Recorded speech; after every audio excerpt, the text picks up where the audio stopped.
Hello everyone, welcome to UPSC guide. और आज की डेट है 1 अक्टूबर। हम देखेंगे क्या क्या इंपॉर्टेंट करंट अफेयर्स कवर्ड थी द हिंदू न्यूज़पेपर में, जो हमारी प्रीलिम्स के लिए इंपॉर्टेंट हो सकती है। चलिए बढ़ते हैं आगे। सबसे पहले कोर सेक्टर्स के बारे में न्यूज़ आई है कि कोर सेक्टर्स 42 मंथ में भी हमें देखने को मिली डिक्लाइनिंग स्टेज में। अब ये कोर सेक्टर्स क्या है, यूपीएससी आपसे पूछ सकती है। इकोनॉमी के टर्म में ये क्वेश्चन फ्रेम किया जा सकता है, ठीक है। तो 8 कोर सेक्टर्स इंडिया के कौन कौन है? तो कोल है, crude oil, natural gas, refinery products, fertilisers, steel, cement और इलेक्ट्रिसिटी। तो आपको ये याद रखनी होगी। और ये बेसिक चीज़ें हैं, हम हमसे इंटरव्यू में भी पूछा जा सकता है, क्योंकि कोर सेक्टर्स इकोनॉमी की बहुत ही ये इम्पॉर्टेंट सेक्टर्स होती हैं, जिसकी वजह से पूरी जो इकोनॉमी है वर्क करती है, ठीक है। तो ये इंपॉर्टेंट है, आपको पता होना चाहिए कि क्या क्या कोर सेक्टर्स हैं। तो 8 कोर सेक्टर्स हैं, ठीक है। ये पर्टिकुलर एक इमेज आई है जहाँ पे वन हॉर्न राइनो की विजिट को ओपन कर दिया गया है, जो पोबितोरा वाइल्ड लाइफ सेंचुरी है और काजीरंगा नेशनल पार्क, ये दोनों आसाम में है, ठीक है। ये दोनों को ओपन किया गया है अभी। और अभी मैं इस वीडियो में आपको डिटेल राइनोस के बारे में नहीं बता रहा हूँ, क्योंकि ऑलरेडी इस पे मैंने बहुत ही डिटेल में वीडियो बनाई हुई है, जो वीडियो की लास्ट में आई बटन में आपके लिए अटैच कर दूंगा। अगर आप वहाँ से क्लिक करके देख सकते हैं। अगर इश्यूज आती हैं तो आप ऐसा कर सकते हैं, प्लेलिस्ट में जाएं मेरे चैनल पे, और इन्वायरमेंट की सीरीज़ में आपको मिल जाएगी ऑल अबाउट राइनोस करके वीडियो, आप उसे ज़रूर वॉच करें। ऐसी बात नहीं है कि मैं आपको इसके वन हॉर्न राइनो के बारे में नहीं बताना चाहता हूँ, या यहाँ मैं आपको नहीं बता रहा हूँ। ऐसा इसलिए क्योंकि मैं चाहता हूँ कि आप बहुत डिटेल में वन हॉर्न राइनो के बारे में जानें, और इसके अलावा बाकी जो राइनोज हैं उनके बारे में भी आप जानें। जैसे अफ्रीकन राइनोज हो गई, वन हॉर्न राइनोज हो गई, राइट, या सुमात्रन राइनोज हो गई, या जावन राइनोज हो गई। ये सारी चीज़ों के बारे में आप जानें, क्योंकि राइनो बहुत इंपॉर्टेंट टॉपिक है प्रीलिम्स के लिए, ठीक है। और आपको पता होगा कि one horn rhino majority India में 78 अप्रॉक्स परसेंटेज यहीं पे मिलती है, वन हॉर्न राइनो, राइट। तो इसलिए ये प्रीलिम्स के लिए इंपॉर्टेंट है, आपको पता होना चाहिए। अब ये एक ऑपरेशन आई है न्यूज़ में, इसे हम देखेंगे, ऑपरेशन चक्रा थ्री। अब ऑपरेशन चक्रा थ्री क्यों लाई गई है? तो ये साइबर क्राइम्स के लिए लाई गई है। यूपीएससी ऐसी ऑपरेशंस के बारे में पूछती है, और इसी ईयर 2024 की प्रीलिम्स में भी आप ऐसे क्वेश्चन देख सकते हैं, राइट। तो हमें पता होना चाहिए कि ऑपरेशन चरखा किस चीज़ से रिलेटेड है। ऑपरेशन चरखा थ्री ये साइबर क्राइम से रिलेटेड है, जो साइबर क्राइम के द्वारा जो सीबीआई के द्वारा ये ऑपरेशन चलाई गई थी। इंपॉर्टेंट है, पता होना चाहिए। बढ़ते हैं आगे।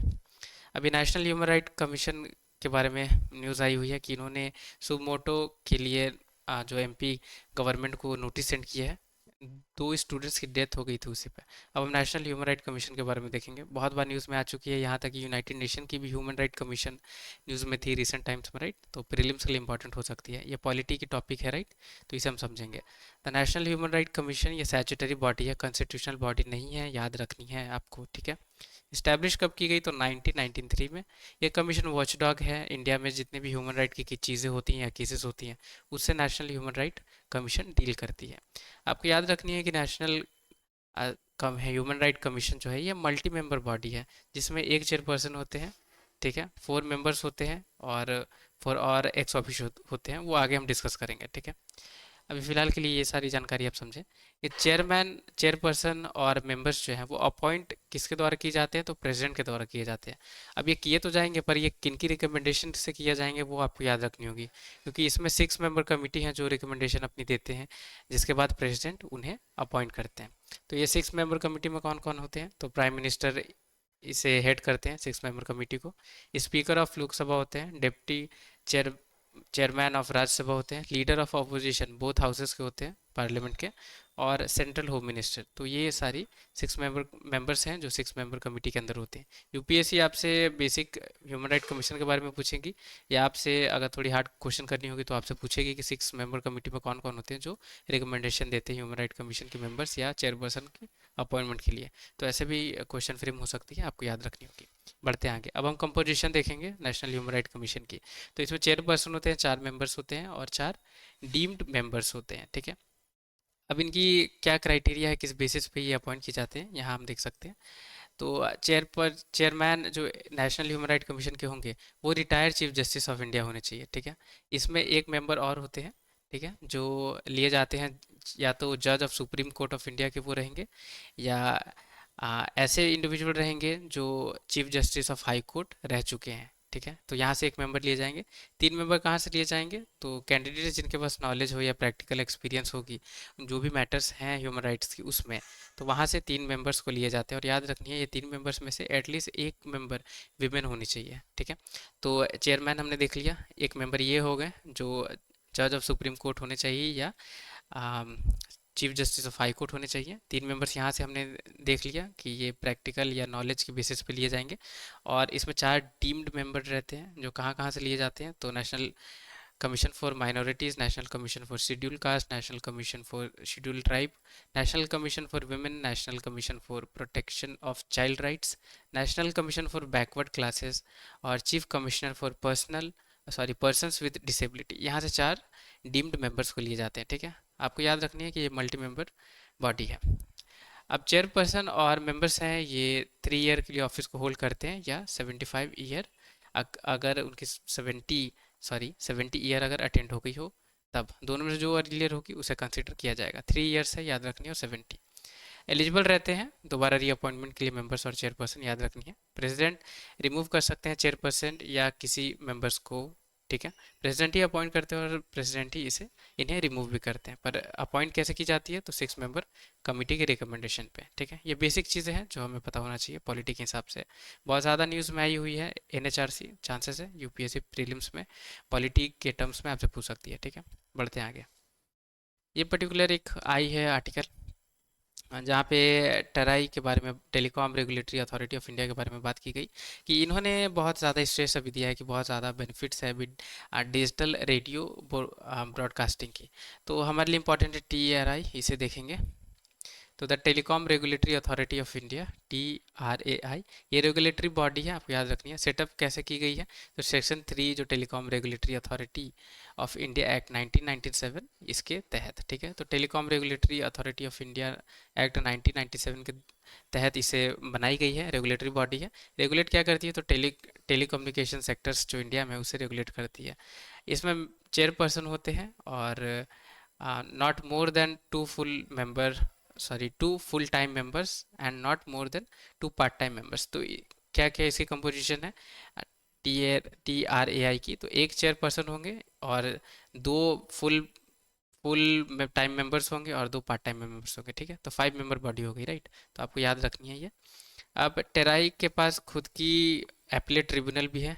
ऐसे एपलेट ट्रिब्यूनल है या नहीं, इस पे यूपीएससी ने क्वेश्चन कुछ कुछ बॉडीज़ में पूछा हुआ है। तो आपको पता होना चाहिए कि telecom regulatory authority of India की खुद की एपलेट ट्रिब्यूनल भी है जहाँ पे जो भी डिस्प्यूट्स होती हैं उसे उससे ये डील कर सकती है, ठीक है। इंपॉर्टेंट है, याद रखनी है। अब TRAI किसके अंदर आती है? तो आपको याद रखनी है डिपार्टमेंट ऑफ टेलीकम्युनिकेशंस के अंदर आती है जो मिनिस्ट्री ऑफ कम्युनिकेशंस में है।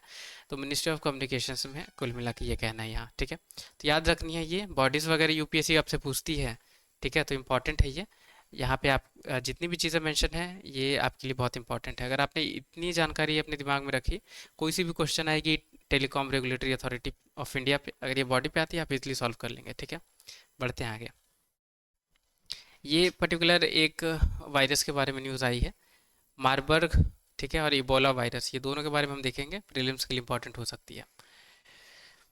तो सबसे पहले तो हम देखेंगे मारबर्ग्स वायरस के बारे में। तो यहाँ आप देख सकते हैं रवांडा कंट्री ने कंफर्म किया है 8 ऐसी डेथ जो मारबर्ग वायरस से हुई है। और मारबर्ग वायरस आपको याद रखनी है ये इबोला जैसी ही होती है, ठीक है। बढ़ते हैं आगे, अब देखते हैं इसके बारे में डिटेल। तो कैसे होती है? तो सस्पेक्ट किया गया फ्रूट्स बैट्स को, ठीक है, फ्रूट्स बैट्स से ये होती हैं।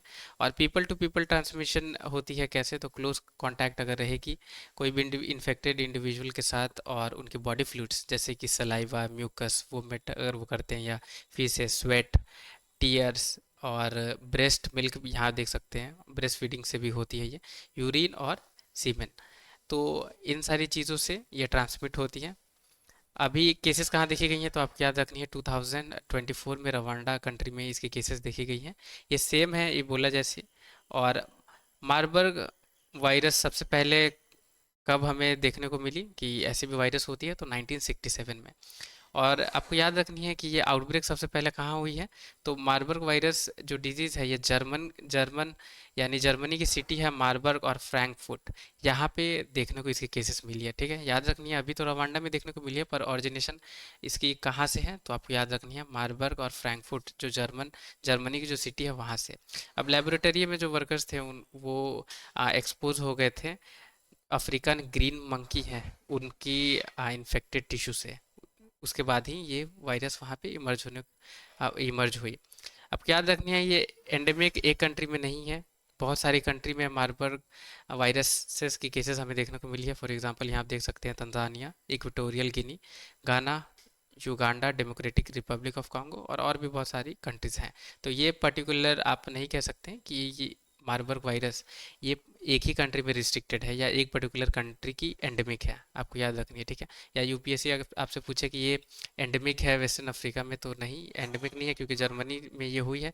और भी जो कंट्रीज़ हैं वहाँ पे भी, मतलब यूरोपियन की और जो कंट्रीज है वहाँ भी ये मार्बर्ग वायरस की केसेस देखने को मिली है। ठीक है, अभी कोई वैक्सीन इसकी या ट्रीटमेंट स्पेसिफिकली अवेलेबल नहीं है मार्बर्ग वायरस की, आपको याद रखनी है। अब हम देखेंगे इबोला के बारे में। तो इबोला को इबोला हेमरेज फीवर भी कहा जाता है, जो इबोला वायरस से होती है। ठीक है, सिम्टम्स स्टार्ट होती है कुछ डेज में और कुछ वीक्स में इंडिविजुअल को अफेक्ट कर देती है। ठीक है, अब इसकी सिम्टम्स जो है आपको याद रखनी है, फीवर होती है, sore throat, muscle pain, headache, vomiting, diarrhoea हो जाती है। ठीक है, और लीवर और किडनी के फंक्शंस को भी ये डिक्रीज कर देती है इबोला वायरस। और कुछ टाइम पे इंटरनली और एक्सटर्नली ब्लीडिंग भी स्टार्ट हो जाती है। ठीक है, सिम्टम्स अब आप रिसेंबल कर सकते हैं कौन कौन से डिजीज से, तो मलेरिया, कॉलेरा, टाइफाइड, इन टाइफाइड फीवर इसी जैसी जो सिम्टम्स हैं वो रिसेंबल करती है इबोला कोई भी।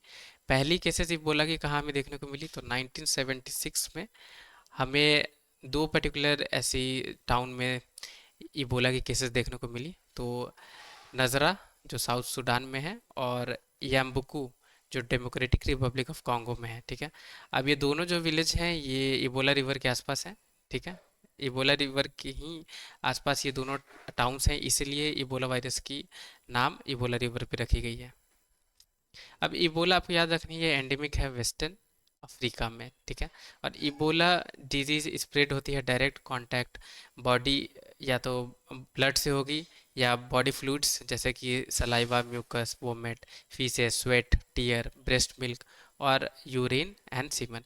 तो ब्रेस्ट फीडिंग से भी इबोला फैलती है, यहाँ पे आप समझ सकते हैं, और सेक्सुअल इंटरकोर्स से भी इबोला फैलती है। और अभी हमने ये जो वायरस देखा मार्बर्ग वायरस, ये भी सेक्सुअल कांटेक्ट और ब्रेस्ट फीडिंग से भी फैलती है, याद रखनी है। ठीक है, आगे बढ़ते हैं।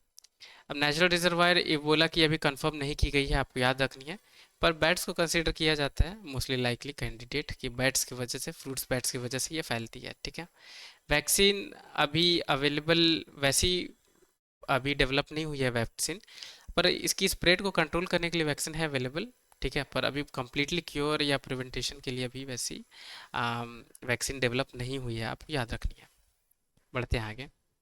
तो आज की न्यूज़ में बस इतनी ही जानकारी थी, और कुछ कुछ बहुत इंपॉर्टेंट जानकारी थी इस न्यूज़ डिस्कशन में जो हमारी प्रीलिम्स के लिए इंपॉर्टेंट हो सकती है। तो आप इसे अच्छे से याद रखें, और कुछ अगर आपने सीखा है तो वीडियो ज़रूर लाइक करें। आई बटन में लिंक है, राइनोस के बारे में आप ज़रूर चेकआउट करें इसे। और चैनल पर नए हैं या अभी तक सब्सक्राइब नहीं किया तो चैनल भी सब्सक्राइब करें। टिल द टाइम के लिए take care, have a great day ahead.